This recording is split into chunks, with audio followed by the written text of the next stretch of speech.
साराप्रणाम, मैं हूं चांदनी। खबरें अब विस्तार से और सबसे पहले बात करेंगे एनसीपी अध्यक्ष शरद पवार की, जिन्होंने कहा कि कांग्रेस के साथ एनसीपी का गठबंधन जारी रहेगा। उन्होंने कहा कि दोनों पार्टियां मिलकर लोकसभा चुनाव लड़ेंगी और सीटों पर फैसला जल्द ही कर लिया जाएगा।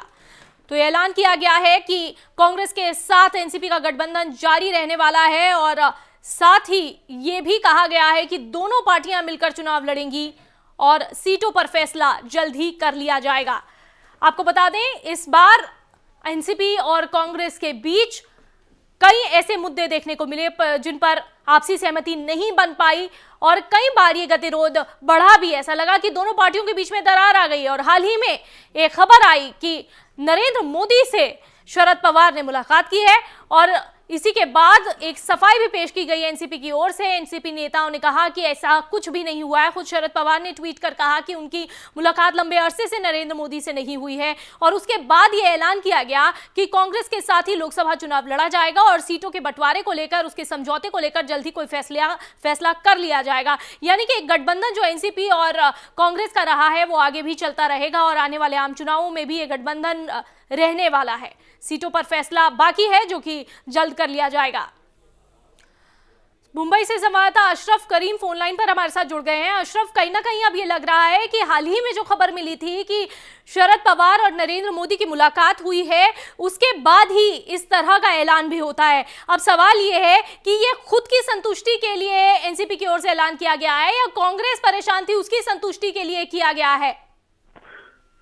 देखिए, सबसे बड़ा सवाल यह है कि क्या वाकई में राष्ट्रवादी कांग्रेस पार्टी किसी और के साथ जा सकती है, क्योंकि कांग्रेस और राष्ट्रवादी कांग्रेस पार्टी दोनों एक दूसरे के विकल्प हैं और लंबे समय से इनका गठबंधन है। हाँ, प्रेशर टैक्टिक्स जरूर इस्तेमाल किया जाता है कांग्रेस की तरफ से भी और साथ ही साथ राष्ट्रवादी कांग्रेस की तरफ से भी। पिछले चुनाव में हमने ये देखा था कि सीटों के बंटवारे को लेकर राष्ट्रवादी कांग्रेस पार्टी एक बार शिवसेना के मंच पे दिखी, बाला साहब ठाकरे जिस मंच पे थे, तो एक प्रेशर कांग्रेस के ऊपर जरूर बनता है। इस बार भी जो बयानबाजी हुई थी, हालांकि मुलाकात का तो खंडन किया गया कि कोई मुलाकात नहीं हुई है शरद पवार और नरेंद्र मोदी के बीच, और उसके बाद एक बयान जरूर आया था जिसमें तारीफ की बात कही गई थी कि नरेंद्र मोदी की तारीफ की गई है। बाद में उसका भी खंडन किया गया और ये साफ कर दिया गया कि हम जो सांप्रदायिक ताकत है उसके साथ नहीं जा सकते। तो ये एक तरह का प्रेशर टैक्टिक जरूर रहता है और चूंकि महाराष्ट्र में सरकार में दोनों शामिल हैं, कांग्रेस और राष्ट्रवादी कांग्रेस पार्टी, इनके बीच वाद विवाद भी चलता रहता है, लेकिन ये दोनों साथ ही चलते हैं। अब ये साफ होने लगा है कि सीटों के बंटवारे को लेकर जल्द ही इनकी बैठक होगी और जल्द ही ये साफ हो जाएगा कि किसको कितनी सीट मिलेगी लोकसभा के लिए।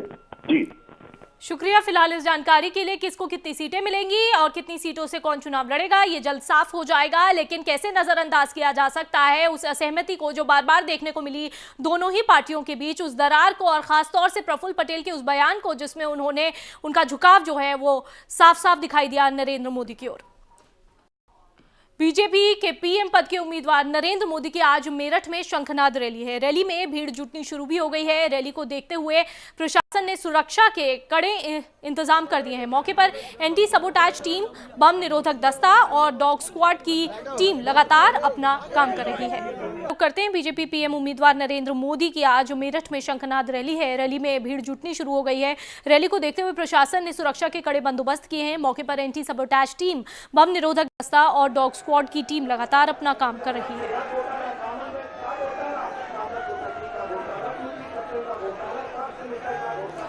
संवाददाता अनामिका रत्ना हमारे साथ जुड़ गई हैं और रैली पे किस तरीके से भीड़ जुट रही है तस्वीरों से भी आप देख रहे हैं। अनामिका से बात करते हैं। अनामिका, भीड़ लगातार बढ़ती जा रही है, मौसम कुछ साफ हुआ या नहीं? और देखा जाए तो इस रैली को इसीलिए भी बहुत अहम माना जा रहा है क्योंकि मुजफ्फरनगर में दंगों के बाद ये शायद उस और पहली बार रुक कर रहे हैं नरेंद्र मोदी। जी, जाहिर तौर पर मुजफ्फरनगर के दंगों के बाद ये रैली, खासतौर पर पश्चिमी उत्तर प्रदेश की ये रैली काफी महत्वपूर्ण मानी जा रही है। सुबह ऐसा लग रहा था कि शायद रैली का साथ मौसम नहीं दे पाएगा, लेकिन अब मौसम ने भी बीजेपी का साथ दे दिया और यहाँ पर धूप अच्छी तरह खिल चुकी है और भीड़ भी काफी ज्यादा बढ़ती जा रही है।